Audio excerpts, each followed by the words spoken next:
En las tierras altas de Bogotá, entre las calles empedradas y los muros coloniales del barrio de la Candelaria, existe una leyenda que ha atravesado generaciones.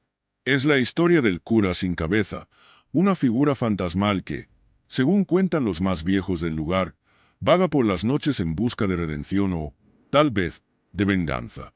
Esta historia ha llenado de temor a quienes transitan por las cercanías de la vieja iglesia donde una vez sirvió. El relato nos lleva a los días del siglo XIX, cuando la fe y el misterio se entrelazaban de formas inquietantes en la Bogotá de postindependencia. Acompáñanos a descubrir esta historia de corrupción, maldad y castigo eterno.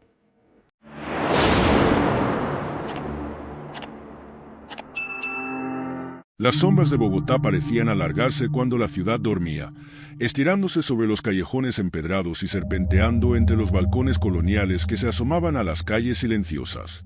Los ecos de las campanas de la iglesia resonaban como recordatorios constantes de la fe que sostenía a sus habitantes, una fe que dominaba tanto la vida cotidiana como los pensamientos más profundos de quienes habitaban la Candelaria, el corazón histórico de la ciudad. Era el año 1825. Colombia apenas comenzaba a cicatrizar las heridas de la independencia. El caos de la guerra, las luchas por el poder y las intrigas políticas aún dejaban su huella en las calles de la ciudad, y la iglesia servía como un refugio para los necesitados, un pilar de estabilidad en tiempos de incertidumbre. En la Candelaria, los fieles se congregaban en la parroquia más importante del barrio, un templo que había sido testigo de generaciones de oraciones, confesiones y secretos no contados. Aquella iglesia, de paredes gruesas y campanario imponente, había sido levantada por los colonizadores españoles para reafirmar el dominio de la fe católica sobre estas tierras. Pero a medida que los años pasaban, el templo se había convertido en algo más que un lugar de culto. Sus muros eran testigos silenciosos de las vidas de los feligreses, guardaban las historias de amor, traición, miedo y redención de quienes habitaban el barrio. A esa iglesia llegó, en el invierno de 1825, el padre José María. Era un hombre joven, de unos 30 años, pero su rostro parecía cargar el peso de décadas de preocupaciones. Su piel, pálida y estirada, reflejaba la austeridad de su vida. Venía de un pequeño pueblo en las montañas, donde había sido conocido por su devoción y disciplina. Había pasado años en el seminario, preparándose para servir a Dios y a su iglesia. Pero también había algo en el que no terminaba de encajar. Una sombra en su mirada que pocos notaban, pero que aquellos que lo conocían bien sabían que ocultaba un profundo conflicto interior. El padre José María había sido enviado a Bogotá para ocupar el puesto de párroco en la Candelaria, una designación que debería haber sido motivo de orgullo.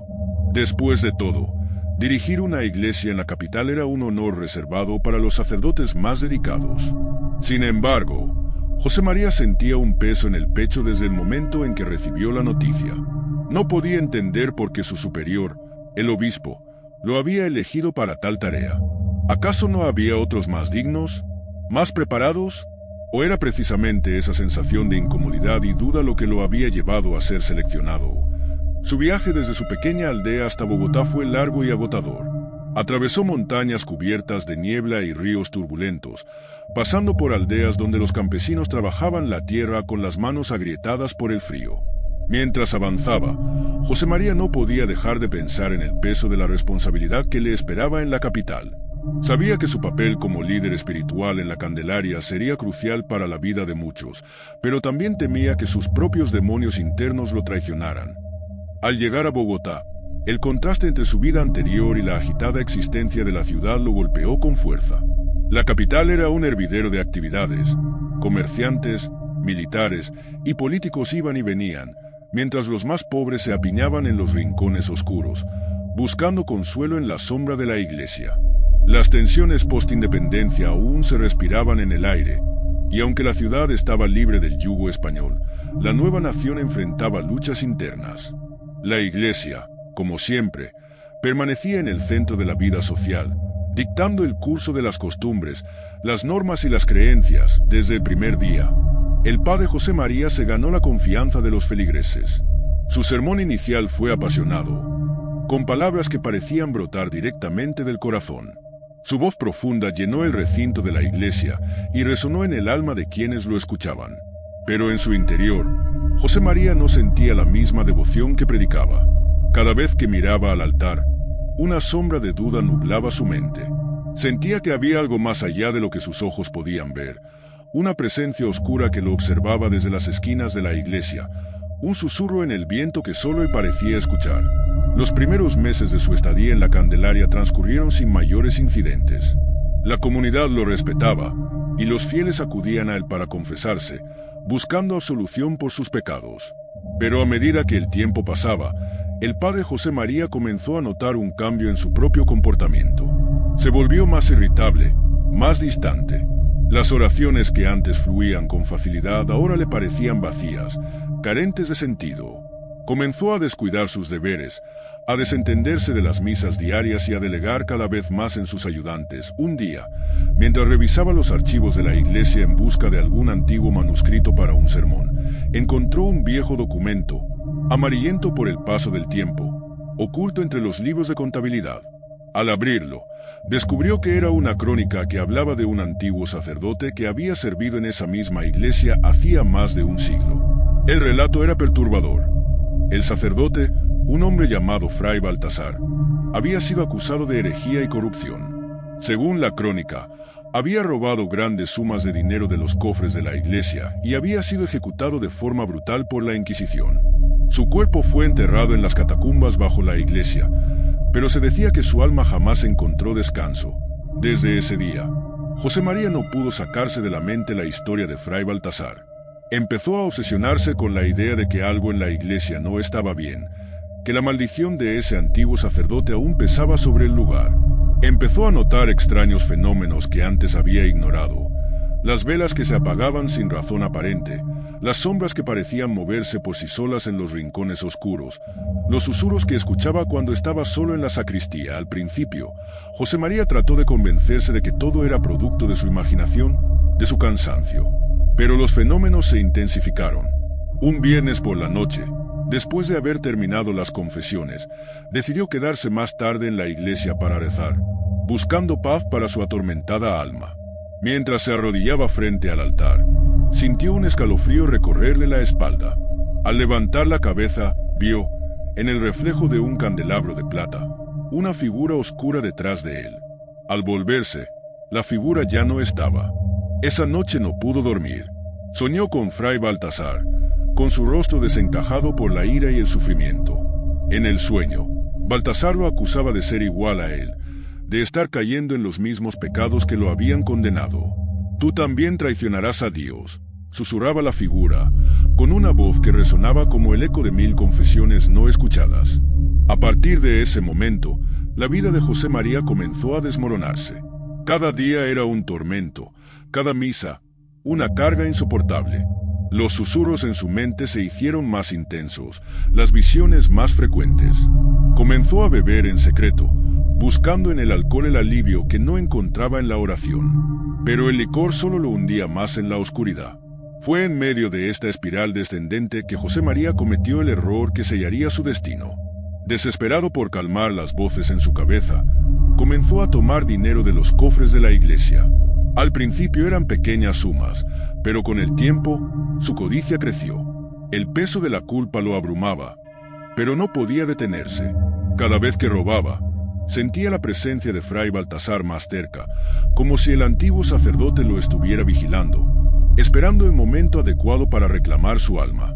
Una noche, después de haber bebido más de la cuenta, José María decidió bajar a las catacumbas de la iglesia. Había oído rumores de que el cuerpo de Fray Baltasar aún yacía allí.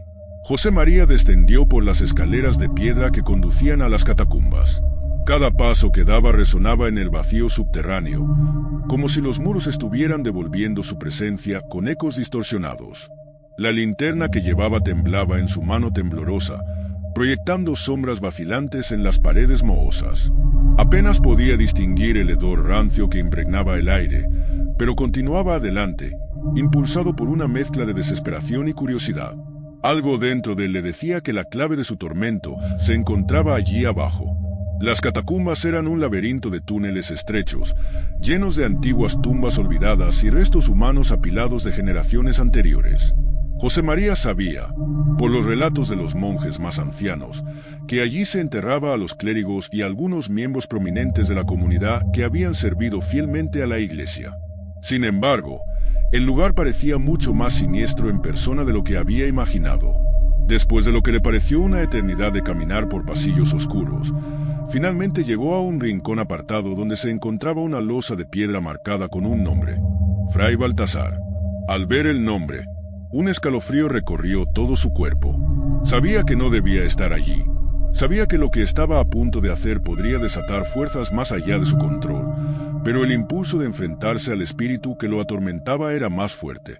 Con manos temblorosas, comenzó a empujar la losa que cubría la tumba de Baltasar. El sonido de la piedra raspando contra la piedra resonó en el pequeño espacio, y la oscuridad pareció volverse aún más espesa.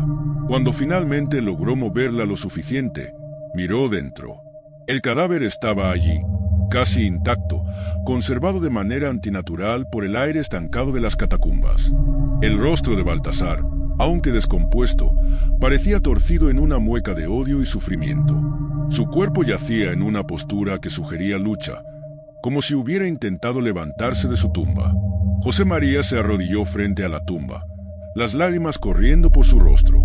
«¿Por qué a mí?», murmuró, su voz rota por el miedo. «¿Qué hice para merecer esto? Solo quería servir a Dios». Pero no hubo respuesta, solo el silencio opresivo de las catacumbas y el zumbido de sus propios pensamientos. José María, en su desesperación, comenzó a rezar. Era una oración desesperada, vacía de fe, pero llena de miedo. Quería redención, quería liberarse de la maldición que sentía que lo había alcanzado. De repente, una risa suave pero escalofriante llenó la cripta.